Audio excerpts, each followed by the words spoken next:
बिस्मिल्लाहिर्रहमानिर्रहीम। अस्सलाम वालेकुम मेरे यूट्यूब व्यूअर्स। उम्मीद करती हूँ आप सब खैरियत से होंगे। अल्हम्दुलिल्लाह हम भी बिल्कुल ठीक हैं। और ये था मेरा संडे का व्लॉग। संडे को बस सबसे पहले हम लोग उठ के फ़्रेश हुए। आदम बेबी को डैडी ने फ्रेश अप किया, चेंज करा के उनको बस फिर खुद फ्रेश होने के लिए गए और मैंने कहा मैं इनको पहले ब्रेकफास्ट करा दूँ। हम लोगों का ब्रेकफास्ट भी ऑलमोस्ट रेडी था। जो सैटरडे को मैंने लोबिया बनाया था वही हमने संडे में नाश्ते में खाया। पराठे ये ले आए थे गर्मा गर्म और चाय मैंने तैयार कर ली थी। आदम बेबी को हम सबसे पहले नाश्ता करा के उनको फ़ारिग कर देते हैं, लाइक वो उनका टमी फुल हो जाएगा तो फिर मम्मी डैडी आराम से खा पाएंगे। तो ये अपना ब्रेकफास्ट एंजॉय कर करके सेरेलैक खा रहे थे, अपना फ्रूट एंड राइस वाला सेरेलैक का फ्लेवर मज़ेदार मज़े ले लेके ये खा रहे होते हैं माशाल्लाह से। और बिस्मिल्लाहिर्रहमानिर्रहीम के साथ ही स्टार्ट कराती हूँ मैं इनको। और अपनी फिर इनके खाने के बाद मैं इनका ये जो बिब है इसको क्लीन कर लेती हूँ वाइप से। इनका फेस क्लीन करने के बाद फिर वाइप्स को से बिब को क्लीन कर लेती हूँ। और बस वो अपने इन छोटे से मीमो के साथ, इसका हमने नाम रखा है मीमो, तो मीमो के साथ हम अपना खेल रहे थे और यहाँ पे मम्मी डैडी नाश्ता कर रहे थे। नाश्ता भी मज़ेदार सा हमारा संडे ब्रंच ही कह लें, क्योंकि एक तो बज ही गया था ऑलमोस्ट। तो बस नाश्ता करने के बाद हम प्लान डिसाइड कर रहे थे, क्योंकि आगे दिन बहुत कम रह गए हैं, तो हम लोग डिसाइड कर रहे थे कि क्या करना है आज। और क्योंकि मैंने लोबिया को, जो कल अपने सैटरडे वाले व्लॉग में लोबिया को थोड़ा मैंने ग्रेवी रखी थी, क्योंकि इसके साथ वाइट राइस बॉईल कर लिए थे। और फिर जब नाश्ते में इन्होंने खाया भुना भुना था, क्योंकि मैंने उसको थोड़ा और ड्राई कर लिया था। और ये आप देख रहे होंगे खदीजा फातिमा को भी मेरे व्लॉग में, बिकॉज संडे को ये भी यहाँ पे ट्रेड सेंटर में एक इंडिपेंडेंस डे के हवाले से एक प्रोग्राम था। वहाँ पे सब बच्चे गए हुए थे, फ़ारूक की परफॉर्मेंस भी थी माशाल्लाह से, और खदीजा और फातिमा भी वहाँ से, उनकी मम्मा मुझे वीडियोस बना के भेज दी थी, तो मैंने कहा वो आप लोगों के साथ मैं अपने व्लॉग में भी थोड़ा शेयर कर लेती हूँ। बहुत अच्छा लगता है जब यहाँ पे बच्चे ऐसे इवेंट्स में जाते हैं, उनको पता चलता है कि हमारा इंडिपेंडेंस डे है 14 अगस्त, लेकिन यहाँ पे एडवांस में ही वीकेंड पे सेलिब्रेशन हो गई थी। सो ये माशाल्लाह से बच्चे बहुत अच्छे लग रहे थे, सब एक जैसे वाइट एंड ग्रीन ड्रेस में परफॉर्म कर रहे थे। हमारे प्यारे वतन, अल्लाह पाक हमारे वतन की हिफाजत फरमाए और रहम करे पाकिस्तान के हाल पे। जो हालात वहाँ पे चल रहे हैं, बहुत ही मुश्किल और टफ़ सिचुएशन चल रही है वहाँ पे। आवाम बहुत तंग आई हुई है, बस अल्लाह पाक रहम करे, अल्लाह पाक आसानियाँ पैदा करे, अल्लाह पाक बस खैर करे वहाँ पे। बस थोड़े से वो क्लिप्स भी मैंने ऐड कर लिए थे अपने इस व्लॉग में कि आप लोग भी देखें। और यहाँ पे हम लोग का भी अगर आज का प्लान ना होता तो हम भी ज़रूर जाते, हम भी लाइव में आप लोगों को वहाँ पे दिखाती।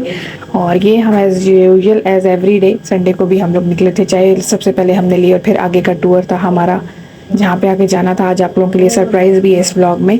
आदम बाबा के लिए उसके डैडी ने एक सरप्राइज़ लिया, जो कि काफ़ी दिन से ये प्लान कर रहे थे, डिसाइड किया हुआ था इन्होंने। ये पीछे आपको मेरे ब्लॉग में अभी आवाज़ आ रही होगी, आदम बाबा को नज़र लग जाती है, हमारी मम्मी डैडी की लग जाती है, तो वो नींद से उठ के डर गए थे। तो वो डैडी पीछे सूरतें आए थे और कलमा पढ़ के उनको सुला रहे थे। ये पीछे डैडी की आवाज़ आ रही है। सो इट्स ओके, मैंने कहा अपना वॉइस ओवर कर लूँ, फिर पूरा दिन मुझे आदम की वजह से टाइम नहीं मिलता, मैं व्लॉग अपडेट नहीं कर पाती। 2 दिन का व्लॉग सैटरडे और संडे का इकट्ठा हो चुका था, तो मैंने कहा एक साथ अपलोड कर दूँ। और ये आदम बेबी अब बेल्ट के बगैर बिल्कुल भी नहीं रहते कार सीट में, ये उल्टे हो जाते हैं। आगे आने वाली आप देखेंगे ब्लॉग में, बल्कि मैंने एक दफ़ा अपलोड किया भी था, बिल्कुल उल्टा हो जाता है ये। तो ये हम लोग पहुँचे थे मॉल में और वहाँ पे हमें चार्ली चैपलिन मिल गया था। मिल नहीं गया था एक्चुअली, उन्होंने गेटअप ऐसा किया हुआ था। मैं इनको कहती कि आदम तो सो गए, वरना मैं शेक हैंड ज़रूर कराती। मुझे बड़ा अच्छा लगता है बच्चे ऐसी किसी भी एक्टिविटीज़ में पार्टिसिपेट करें, बच्चों को कॉन्फिडेंट होना चाहिए और हर चीज़ में आगे आगे होना चाहिए। ये परफॉर्मेंस मॉल्स में अक्सर होती रहती है। आई डोंट नो ये किस चीज़ की एडवर्टाइजमेंट कर रहे थे, बट मैं अपनी शॉपिंग कर रही थी तो मैंने देखा कि ये लोग शॉप के बाहर से गुजर रहे थे। आदम बाबा को भी मैं एंजॉय करवा रही थी, बड़ा अच्छा म्यूज़िक था और उसके ऊपर से ये फ्लावर सा इन्होंने क्राउन सा पहना हुआ था अपने सरों पे, और बड़े मज़े से ये जो गर्ल्स हैं ये वॉक करती भी जा रही थी और म्यूज़िक लगा हुआ था। तो मुझे बड़ा अच्छा लगता है इस किस्म की, आपने देखे ही होंगे मेरे अक्सर ब्लॉग में, वीडियोज़ में मैं ये अपलोड कर देती हूँ इस तरह के प्रोग्राम्स या कोई इवेंट्स हो रहे होते हैं मॉल्स में। तो और ये सब बस साथ साथ मैं आदम को फीडर भी पिला रही थी। और ये देखें, मैं 2 सेकंड के लिए पीछे मुड़ी इनकी शर्ट्स उठाने के लिए, और ये वॉकर में यूँ प्रैम में अपनी यूँ हो चुके थे, पूरा उल्टा हो चुके थे। तो ये तो बहुत डेंजरस हो चुके हैं। बस इसी सिचुएशन को देखते हुए डैडी ने बस एक प्लान किया हुआ था कि आज हर हाल में हम घर में लेके ही जाएंगे, मैं उसके बगैर घर नहीं जाऊँगा। ये मुझे शूज़ बहुत पसंद आए थे और बहुत रीज़नेबल प्राइस में लगे हुए थे।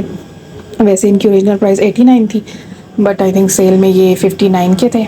इसमें ये कलर्स भी था, एक ऑफ वाइट सा, बट मुझे ब्लैक अच्छा लग रहा था। आप लोग बताएं कैसा लग रहा है। और जीन्स के साथ तो बहुत अच्छा लगता है।